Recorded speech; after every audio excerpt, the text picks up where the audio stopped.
என்ன, அவங்களுக்கு எது பிடிக்கும் அப்படின்னு தெரிஞ்சுக்கிடணும். அதற்கு தகுந்தார் போல நாம மாறணும்.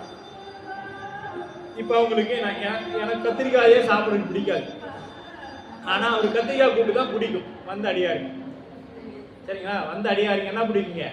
கத்திரிக்காய் கூட்டு தான் பிடிக்கும்னா அவருக்கு அதை தான் செய்து தரணுமே ஒழிய எனக்கு பிடித்து அவருக்கு திணிக்க கூடாது. எனக்கு பிடிச்ச மாதிரி நீ சாப்பிடணும்னு திணிக்க கூடாது. அப்ப என்ன பண்ணணும்னா அவருக்கு புரிந்தார் போல இன்மொழிகள் அறிந்து, அவருடைய குறிப்பு அறிந்து என்ன பேசுறாரு? இன்மொழிகள் பல பேசி, நல்லவற்றை பல பேசுறாங்க, ஒன்று ரெண்டு இல்லை.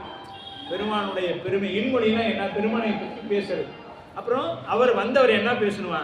செய்தவர்க்கு நீங்க நல்ல தவம் பண்ணியிருக்கிறீங்க, திருமேனி இழைத்து இருந்ததே, உங்களுடைய திருமேனி பார்க்கறதுக்கு ரொம்ப இறைச்சி போயிட்டீங்க, இடையில உங்களுக்கு சரியா யாரும் கவனிக்கலையோ அப்படின்னு என்ன சொல்றாங்க?